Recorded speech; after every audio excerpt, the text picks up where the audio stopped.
Hello,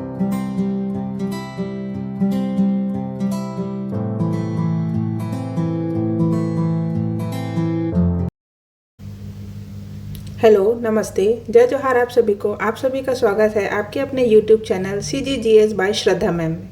तो आज का वीडियो लेक्चर होने वाला है छत्तीसगढ़ की जनजाति, जो सबसे इम्पॉर्टेंट है। तो हमने इस वीडियो लेक्चर सीरीज़ में देख चुके हैं कि जो जनजाति है उनकी शुरुआत कैसे हुई, उनको जनजाति हम क्यों कहते हैं, कैसे कहते हैं, नंबर 1 जो लेक्चर नंबर 1 था उसमें। फिर उसके बाद हमने डील किया था अबूझमाड़िया के ऊपर। उसके बाद अबूझमाड़िया के बाद में हम डील करते हैं बैगा जनजाति। तो बैगा जनजाति हम ये जो सीरीज़ चला रहे हैं इसमें अभी हम क्या डील कर रहे हैं, PVTG ट्राइब्स सबसे पहले डील कर रहे हैं। कौन सा? PVTG tribes. तो जैसे कि आप सभी जानते हैं, नहीं जानते तो सुन लीजिए कि भारत सरकार द्वारा अनुसूचित जनजातियों में से कुछ जनजाति समुदाय को कुछ मापदंडों के आधार पर, यानी कि जिनकी जनसंख्या कम होती है या लिटरेसी रेट साक्षरता दर कम है, कृषि उनकी जो आदिम तकनीक है, जो आर्थिक पिछड़े हुए लोग हैं, जो अभी मॉडर्न जो अभी चल रहा है एरा उससे हटकर अपना जो जीवन यापन करते हैं, उसके आधार पर देश में, पूरे देश में 75 जनजातियों को क्या किया गया है, PVTG का दर्जा दिया गया है ना। विशेष पिछड़ी जनजाति, PVTG का क्या है मतलब, पर्टिकुलरली वल्नरेबल ट्राइबल ग्रुप से घोषित किया है। तो वैसे 75 जनजातियों में से 75 जनजातियों में से विशेष पिछड़ी जनजाति यानी कि पर्टिकुलरली वल्नरेबल ट्राइबल ग्रुप्स घोषित किया गया है, जिसमें छत्तीसगढ़ में भी कितनी 5 पिछड़ी जनजातियों में से एक। टोटल जो PVTG है हमारे छत्तीसगढ़ में, फर्स्ट लेक्चर में हमने देखा था कि टोटल 5 PVTG जनजाति हैं। इनमें से सबसे इम्पॉर्टेंट है बैगा जनजाति, है ना। तो बैगा जनजाति सबसे इम्पॉर्टेंट है, तो इसको आज हम डील करेंगे। ठीक है, चलिए देखते हैं। बहुत ही सरल तरीके से हम ये समझेंगे। ठीक है, तो चलिए इनका इंट्रोडक्शन देखते हैं। तो सबसे पहला इंट्रोडक्शन तो यही है कि जो बैगा जनजाति है वो क्या है, पर्टिकुलरली वल्नरेबल ट्राइबल ग्रुप्स में आते हैं। PVTG हैं जो बहुत ही क्या है, विशेष पिछड़ी जनजाति में आते हैं और बहुत ही प्रमुख जनजाति हैं। क्यों प्रमुख जनजाति है? क्योंकि इनकी जो पॉपुलेशन है वो बहुत ही कम है और लिटरेसी रेट भी कम है ना। तो जो क्राइटेरिया है वो हम पहले ही डील कर चुके हैं, देख चुके हैं। तो देखते हैं कि 2011 जो जनगणना हुआ था, सेंसस हुआ था, उसमें इनका पॉपुलेशन 89744 बताया गया है, जिसमें से मेल है 44847 और फीमेल है 44897। तो सबसे ज़्यादा हमें यहाँ क्या देखने को मिल रहा है, जो फीमेल का है पॉपुलेशन वो ज़्यादा है ना, 44897। इनका जो सेक्स रेशियो है, सेक्स रेशियो कितना है, सेक्स रेशियो है 1001, सेक्स रेशियो है 1001। लिटरेसी रेट आपको देखने को मिलेगा 32.17% लिटरेसी रेट है, जिसमें कि मेल है 40.01% एंड फीमेल है 24.34%। अब देखते हैं कि इनका जो हैबिटेट है, यानी कि जिस एरिया में ये रहते हैं, सबसे इम्पॉर्टेंट जगह जो आपको ये देखने को मिलेगा कौन सा है, कबीरधाम। पहाड़ी क्षेत्र में जो देखने को मिलते हैं, कबीरधाम के बोडला और पंडरिया विकास खंड में ये आपको दिखाई देंगे। सबसे ज़्यादा आपको यहीं मिलेंगे, कौन से, कबीरधाम के बोडला और पंडरिया विकास खंड ब्लॉक में। और नॉर्थ में जाएंगे तो कोरिया जिले के मनेन्द्रगढ़, खड़गवा और भरतपुर में ये आपको सबसे ज़्यादा पॉपुलेटेड देखने को मिलेंगे। ठीक है, फिर बिलासपुर के कोटा तखतपुर एरिया, गौरेला पेंड्रा मरवाही में, गौरेला में, राजनांदगांव एरिया तरफ जाएंगे तो आपको छुई खदान में देखने को मिलेंगे, और मुंगेली में जाएंगे तो आपको मिलेंगे ये लोरमी में। ठीक है, तो इनका जो इंट्रोडक्शन है ये आप देख चुके हैं। बेसिक इंट्रोडक्शन जो पूछा जाता है तो पूछते हैं इसमें इनका सेक्स रेशियो और इनका लिटरेसी रेट कितना है और इनका हैबिटेट किस एरिया में ये पाए जाते हैं। ये 3 चीज़ बहुत ही इंपॉर्टेंट है। ठीक है, तो याद रखना, ये कबीरधाम और ये कोरिया वाला एरिया है, इसको आप याद रखेंगे। उसके बाद देखते हैं कि ये जो अपना ओरिजिन है, उत्पत्ति है, ये कैसे बताते हैं। तो इसके पीछे भी एक स्टोरी है। तो ये क्या कहते हैं, इनकी उत्पत्ति के बारे में एक स्टोरी है। ये कहते हैं इनके द्वारा जो किंवदंती है, ये ऐसा बोलते हैं कि बहुत पहले एक देवता थे जिनका नाम क्या था, नागा बैगा था। और ये नागा बैगा जो है वो भगवान शंकर का ही क्या है, एक रूप है। नागा बैगा ध्यान लगाए हुए बैठे थे और उस समय संसार में मतलब जो अर्थ था वो पूरा पानी से भरा हुआ था, कहीं पर भी ज़मीन नहीं था, थल नहीं था बोलते हैं, है ना। तो जल में एक केकड़ा अपने आप को आया, मतलब एक केकड़ा आया, अपने दोनों डाढ़ा के बीच में मिट्टी कुछ दबाए हुए बैठा था, ऐसा बोलते हैं लोग, है ना।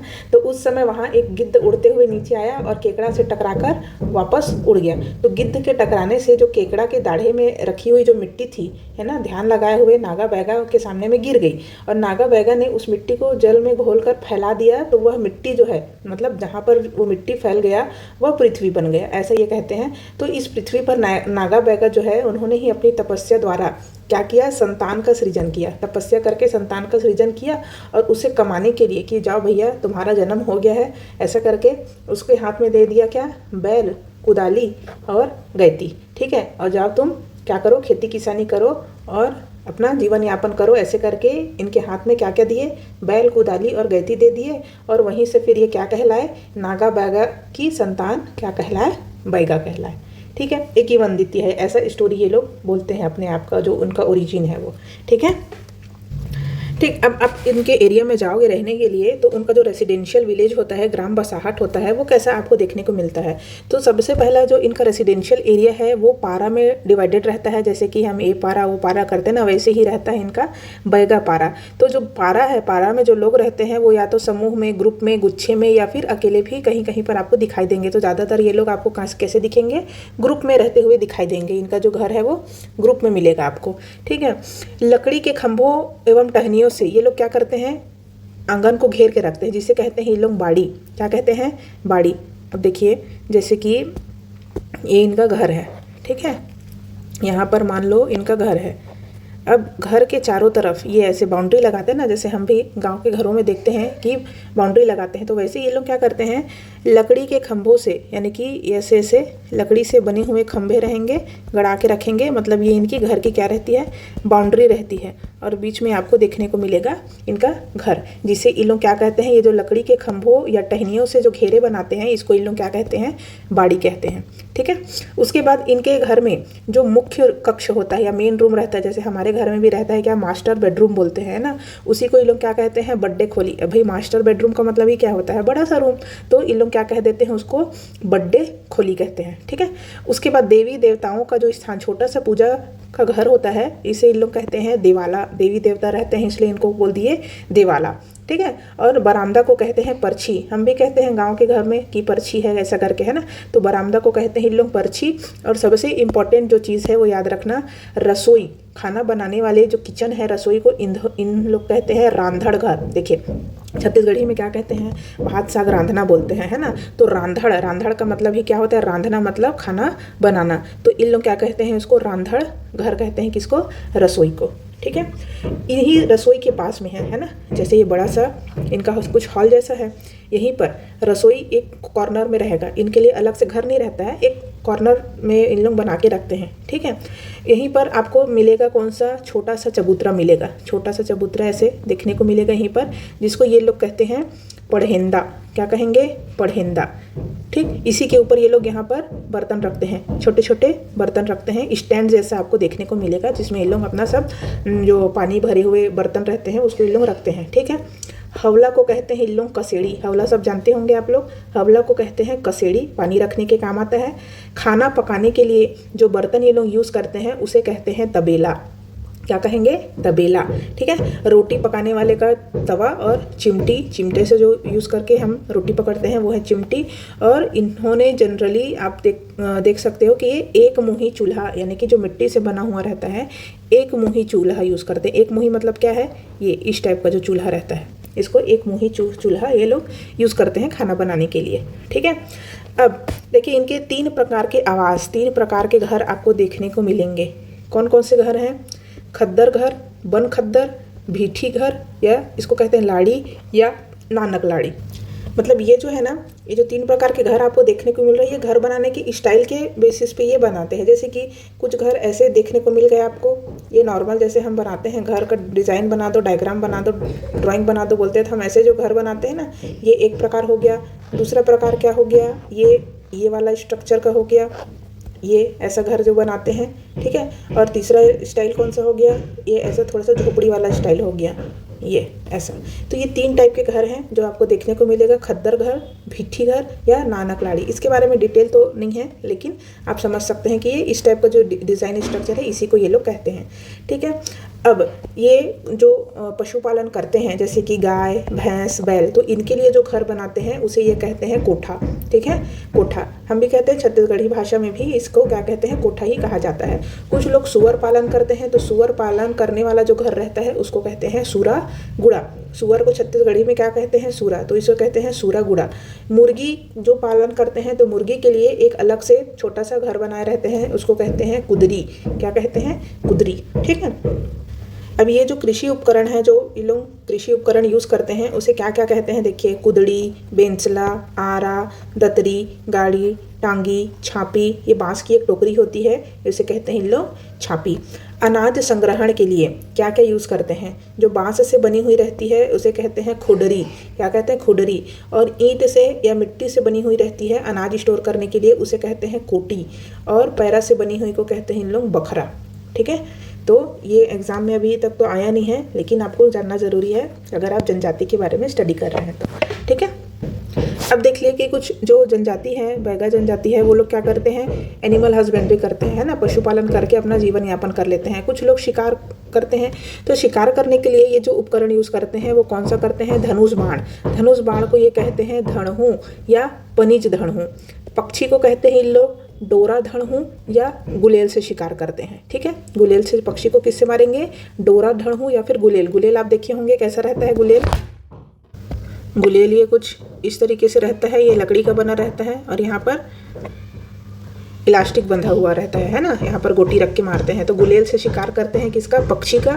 धनुष बाण से शिकार करेंगे, धनुष बाण से शिकार करते हैं तो उसे कहते हैं पनिज धड़हू या धड़हू कहते हैं। ठीक है, मछली, ये इंपॉर्टेंट है, देखिए ये क्वेश्चन आया हुआ है। तो मछली का शिकार करने के लिए जो ये लोग यूज़ करते हैं वो क्या करते हैं, बांस या मोहलाइन से बनी रस्सी से निर्मित, मोहलाइन रस्सी से बनी जो सामान रहता है उसको कहते हैं। देखिए, मछली का शिकार करने के लिए ये क्या यूज़ करते हैं, बांस और मोहलाइन रस्सी से निर्मित क्या, कुमनी या फिर चोरिया। चोरिया क्या रहता है, ये ऐसा जाली वाला स्ट्रक्चर रहता है, जैसे आइसक्रीम का कोन रहता है ना, वैसा ऐसा स्ट्रक्चर रहता है। तो इसको इन लोग कहते हैं चोरिया, जो मछली पकड़ने के काम आता है। झिटका, गड़ा मोड़ा, कुरू, ये जो कुरू रहता है ये क्या है, तात रस्सी से फंदा हुआ, जैसे कि मछली पकड़ने के लिए देखे होंगे कि एक जाली का यूज़ करते हैं, जाली को फेंकते हैं फिर उसमें मछली आ जाती है ना, तो इसी को क्या कहते हैं, फांदा या जाली कहते हैं। ठीक है, ये क्वेश्चन आया हुआ है एग्जाम में कि जो बैगा जनजाति है या आदिवासी जनजाति है वो मछली पकड़ने के लिए जो उसका यूज़ करते हैं, जाली का यूज़ करते हैं, वो किससे बना रहता है, तो किससे बना रहता है, मोहलाइन रस्सी से बना हुआ होता है। ठीक है, तो बांस और मोहलाइन रस्सी से क्या बनता है, चोरिया। और ये भी क्वेश्चन पूछा गया है कि ये चोरिया क्या काम आता है, तो ये चोरिया क्या है, मछली के शिकार करने का काम आता है। ठीक है, अब इनका जो अनाज मापने का मेजरमेंट करने का जो इन लोगों का है वो क्या है, पैली में नापेंगे, बरिहा, कुरैया या काठा पात्र में नापते हैं। मतलब ये नापते हैं जैसे कि 1 कप 2 कप 1 गिलास 2 गिलास हम लोग करके नापते हैं ना, तो वैसे ही इनका उपकरण होता है। जैसे कि एक गांव में आप जनरली देखने को मिलेगा, ऐसा लोहे से ऐसे बना रहता है, इसको कहते हैं पैली। ऐसी काठा 1 काठा 2 काठा करके जो नापने का जो उपकरण रहता है, कंटेनर रहता है, उसे कहते हैं इन लोग पैली या काठा पात्र। ठीक है, अनाज कूटने के लिए इन लोग ढेंकी, मूसल या फिर जाता का इस्तेमाल करते हैं, जो पहले ज़माने में होता आ रहा था। ठीक है, उसके बाद इनका जो प्रमुख जो ट्रेडिशनल क्लोथ्स है जो आपको देखने को मिलेंगे ट्रेडिशनल क्लोथ्स, वो कौन से हैं, ट्रेडिशनल क्लोथ्स को कहते हैं इन लोग चौखाना मूंगी। चौखाना मूंगी मतलब क्या होता है, चौखाना मतलब ये ऐसे बॉक्स स्टाइल में जो रहेगा, प्रिंटेड जैसे लुंगी वगैरह रहता है ना, तो उसी को इन लोग क्या कहते हैं, चौखाना मूंगी कहते हैं। आभूषण, जो ज्वेलरी मेल लोग पहनेंगे, जो ज्वेलरी मेल पहनेंगे उसे इन लोग क्या क्या कहते हैं, बीरन माला। गले में क्या पहनेंगे, गले में क्या पहनेंगे इन लोग, बीरन माला, छूटा माला और पैर में पैजना। महिलाएं क्या क्या पहनती हैं, जो वुमेन्स होते हैं क्या क्या पहनते हैं वुमेन्स लोग, चूड़ा, हाथ में चूड़ा, बेंगरा, फरिया, फेटा, खोपिया, फुंदरा, बाल में लगाने वाला, मूंगा माला, बलंगी, छीट, छूटा माला, गले में ये सब पहनने वाले होते हैं। तो ये सब ज्वेलरी आपको ये सब देखने को मिलेंगे किसमें, पुरुष और महिलाओं में। ठीक है, जो किसी ओकेशन में पहनते हैं। उसके बाद देखने को मिलता है वाद्य यंत्र। कोई भी ओकेशन होता है तो जो गाना बजाना ये लोग करते हैं, तो इसमें किसका इस्तेमाल करते हैं ये लोग, मांदर, टिमकी, बांसुरी और ठिसकी, इन सभी का इस्तेमाल ये इंस्ट्रूमेंट का करते हैं कौन? बैगा जनजाति लोग करते हैं। जब हम आर्ट एंड कल्चर पढ़ेंगे तो हम इसका हर एक चीज़ का डिटेल पढ़ेंगे, है ना, कि कौन सा गाना गाते हैं इन लोग, कैसे गाना गाते हैं और गाना क्यों गाते हैं, कौन कौन से इंस्ट्रूमेंट का यूज़ ये लोग करते हैं। अभी हम जनजातियों के ऊपर बेसिक जानकारी ले रहे हैं जो एग्जाम में पूछा जाता है। ओके, ठीक। अब इनकी जो विशिष्ट पहचान होती है कि आप कैसे पहचानेंगे कि ये लोग बैगा जनजाति के लोग हैं, तो आपको इनकी विशिष्ट पहचान देखने को मिलेगी गोदना। क्या कहते हैं? गोदना। तो गोदना जब ये लोग माथे पर गोदवाते हैं तो ये कुछ इस स्टाइल का होता है। 3 डॉट हैं, वी वाला स्ट्रक्चर देखने को मिलेगा, वी, और ये फिर बाजू में 3 डॉट्स आपको देखने को मिलेंगे। तो ये डॉट आप देख के समझ जाएंगे कि ये कौन से जनजाति के हैं, ये बैगा जनजाति के हैं। माथे पर ये लोग जनरली यही डिज़ाइन गोदवाते हैं, ठीक है। उसके बाद में गला, बाह, कलाई और पैर में ये जगह में ये सिर्फ 3 डॉट गोदवाते हैं। 3 जो डॉट है उनका निशान है, और मछली का कांटा बनवाते हैं। मछली का कांटा वाला जो डिज़ाइन है वो वाला आप बनवाते हैं। इसके ऊपर देखिए, जो बैगा जनजाति का गोदना है इसको बादी जाति की महिलाएं गोदती हैं, ठीक है। ये लोग किससे गोदवाते हैं? बादी जाति की महिलाओं से गोदवाते हैं। किससे? बादी जाति की महिलाओं से ये लोग गोदवाते हैं। तो इसके बारे में एक पूरा वीडियो बनेगा, मैं लेके आऊँगी इस वीडियो के बाद में, तो देखिएगा, बहुत ही स्पेशल है। इनके गोदना के ऊपर में भी मेंस में लिखने के लिए आ जाता है ना, जो लोग PSC मेंस वाले होंगे देख रहे होंगे, तो गोदना के ऊपर भी आंसर लिखने को आता है। तो इसके ऊपर भी एक अलग से वीडियो बनेगा, और बहुत ही अच्छे इन्फॉर्मेशन आपको देखने को मिलेंगे, जो कि प्री पॉइंट ऑफ व्यू या फिर CGPSC या CGVFM के एग्जाम के पॉइंट ऑफ व्यू से भी इंपॉर्टेंट है ना। तो ये है, स्पेशली गोदना के ऊपर में एक अलग से वीडियो आएगा, उसको ज़रूर देखना, बहुत ही इंफॉर्मेटिव रहेगा, ठीक है। तो बादी जाति की महिलाओं से ये लोग गोदना गोदवाते हैं, और हर एक उम्र में अलग अलग उम्र में अलग अलग टाइप के ये लोग गोदवाते हैं, ठीक है। जनरली ये लोग गोदना गोदवाना 8 से 10 साल की उम्र में स्टार्ट कर देते हैं, ठीक। अब इनका जो सामाजिक संरचना है, सोशल एस्पेक्ट है, ये क्या देखने को मिलेगा हमें कि ये बहिर्विवाही होते हैं। इनका जो गोत्र होता है ये सब देखने को मिल रहा है। देखिए, ढडिया, उदरिया, करकुटिया, नगबसिया, पड़िया, मछिया, देवड़िया, मोहगिया, वरिया, सड़िया, घुटिया। तो इया वाला जो है ना, ये सब आपको देखने को मिलेगा किसमें? बैगा जनजाति में। ये सब इनके गोत्र हैं, ठीक है। ये क्या होते हैं? टोटमिक होते हैं, टोटमवादी होते हैं। और इनकी जो सोसाइटी होती है वो क्या होती है? पितृवंशी या सत्तात्मक होती है, पेट्रियार्कल सोसाइटी होती है। मतलब मेल का ही प्रभाव ज़्यादा आपको देखने को मिलेगा। पेट्रियार्कल सोसाइटी होती है, इंग्लिश में कहेंगे तो पेट्रियार्कल सोसाइटी है। पितृसत्तात्मक इनका क्या है? सोसाइटी होता है, सामाजिक संरचना होती है। अब इनका जो लाइफ है, जीवन संस्कार है, वो हमें कैसे देखने को मिलता है? देखिए, जन्म से लेके मृत्यु तक के, है ना। तो जन्म जब इनका होता है, या जो कोई प्रेग्नेंट लेडीज रहती है वो डिलीवरी कराती है, ठीक है, प्रसव कराती है, डिलीवरी कराती है। तो डिलीवरी या प्रसव कराने वाली महिला को ये लोग कहते हैं गौजी। क्या कहते हैं इसको? गौजी कहते हैं, ठीक। खिचड़ी खाते हैं, जो मतलब जो प्रेग्नेंट लेडीज रहती है वो खिचड़ी खाती है। किसका किसका खिचड़ी बनता है? कोदो, उड़द दाल और उसमें हल्दी नमक डाल के ये लोग खिचड़ी बनाते हैं।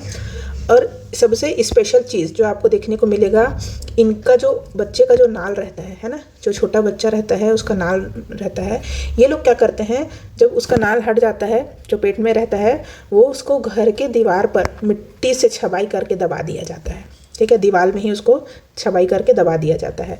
छठी, ये लोग जो छठी मनाते हैं वो 2 से 3, जब बच्चा 2 से 3 महीने का हो जाता है उसके बाद ही ये लोग छठी मनाते हैं। तुरंत 6-7 दिन में नहीं मनाते हैं, 2 से 3 महीने के बाद में छठी मनाया जाता है। जो प्रसूता होती है, यानी कि जो डिलीवरी, जिस लेडी का डिलीवरी हुआ है उसको काढ़ा दिया जाता है ना। जैसे हमारे उसमें काके पानी बोलते हैं, जो जड़ी बूटी वाला पानी रहता है, तो इन लोग उसको क्या कहते हैं? उसको कहते हैं ओखद। बैगा जनजाति के लोग क्या कहेंगे? उसको, काढ़ा को ओखद कहेंगे, ठीक है। अब इनका जो विवाह है, तो विवाह हमको देखने को मिलता है कि सबसे पहला इनकी प्राथमिकता क्या रहती है? विवाह में मैरिज करने के टाइम में इनकी प्राथमिकता रहती है ममेरे फुफेरे विवाह की, कि भाई आपस में घर में ही शादी कर लें, ऐसे इनकी प्राथमिकता रहती है। जो इनका सगाई होता है उसको कहते हैं फलदान। सगाई को कहते हैं फलदान। और इस फलदान में ये लोग क्या करते हैं? छूटा माला पहनाते हैं। अभी हमने देखा ना, जो पुरुष भी छूटा माला पहनते हैं गले में, और महिलाएं भी पहनती हैं। तो ये छूटा माला कब पहना जाता है? फलदान में पहना जाता है। ठीक है, अब जो पंडित होता है, जो मंत्र पढ़ता है, जो विवाह कराता है, उसको इन लोग कहते हैं भैया दोषी, तेरे कारण ही शादी हो रहा है, हमको लाइफ टाइम क्या करना पड़ेगा, भुगतना पड़ेगा। ऐसे करके इन लोग उसको दोषी करार दे देते हैं, समझ जाना। ठीक है, लर्न करने का तरीका है, तो उसको दोषी कह देते हैं इन लोग को, ये तुम ही दोषी हो हमारे शादी के करके। तो दोषी किसको कहते हैं, पंडित को कहते हैं। ठीक, अब जो वधु मूल्य रहता है, जो डाउरी होता है ना, दहेज बोलते हैं जिसको, तो वर पक्ष द्वारा वधु पक्ष को दिया जाता है। इनमें किसमें, वर पक्ष द्वारा वधु को दिया जाता है, जिसको कहते हैं सुखसारी या फिर सुख धन कहा जाता है। ठीक है, और इसी समय में, शादी के समय तो जानते हैं नाच गाना सब तो होता ही रहता है, तो सामूहिक नृत्य और गायन भी चलता है। बहुत ही डिटेल पढ़ेंगे जब हम आर्ट एंड कल्चर पढ़ेंगे। ठीक है, उसके बाद में जब मृत्यु होती है किसी की भी पर्सन की, विवाह हमने देख लिया, जन्म संस्कार देख लिया, विवाह देख लिया, अब किसी की मृत्यु हो जाती है तो ये लोग क्या करते हैं, शव को जला देते हैं। ठीक है, शव जलाने की प्रथा होती है इनमें।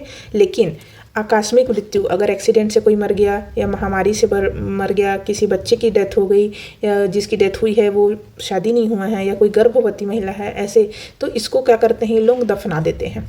ठीक है, तो ऐसे तो ये लोग जलाते हैं, लेकिन बाकी नॉर्मल कंडीशन में अगर डेथ होती है तो शव को जला देते हैं, लेकिन कि कोई और रीज़न की वजह से होगा तो उसको दफना दिया जाता है। किसी की डेथ होती है तो 3 से 9 दिन तक के ये लोग क्या करते हैं, शोक मनाते हैं, और शुद्धिकरण संस्कार को ये लोग कहते हैं मादी। क्या कहेंगे, मादी कहते हैं। तो मादी क्या है, शुद्धिकरण संस्कार होता है।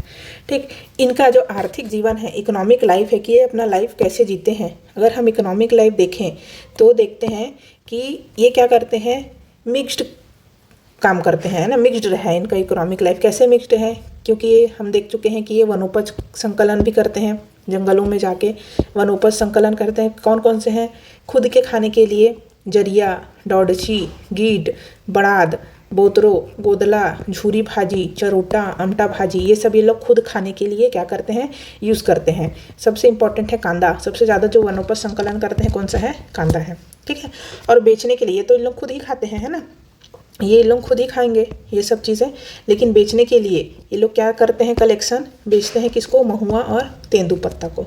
ठीक, अब हमने इनके आर्थिक जीवन को मिक्स्ड क्यों कहा है, कि कुछ बैगा लोग आपको वनोपज संकलन करते हुए दिखेंगे, कुछ आपको आदिम कृषि करते हुए दिखेंगे, कुछ पशुपालन करते हैं, कुछ लोग मजदूरी करते हैं, और कुछ आपको शिकार करते हुए दिखेंगे, है ना। तो जो लोग कृषि करते हैं उसमें से आपको देखने को मिलेंगे कि कुछ लोग स्थानांतरित कृषि कहते हैं, जिसको कहते हैं बेवर। इंपॉर्टेंट है ये, ठीक है, इंपॉर्टेंट है ये। क्या करते हैं, लोग बेवर कृषि करते हैं। बेवर मतलब इधर उधर ये लोग घूम घूम के कृषि करते हैं, जहाँ इनका मन करे वहाँ ये लोग कृषि करेंगे। ठीक है, इनकी जो कृषि उत्पाद है, क्या क्या ये लोग कृषि उत्पाद है, क्या क्या उगाते हैं, अनाज अगर ये लोग खेती किसानी करेंगे तो कोदो, क्या है, कोदो, कुटकी, मोटा धान यानी मक्का, राहर दाल, झुझरू, सलढार, सिकिया, कांग, मड़िया, सावा, जुआर या ज्वार, ये इनके लैंग्वेज में लिखा हुआ है ना, ये लोग ऐसे ही बोलते हैं।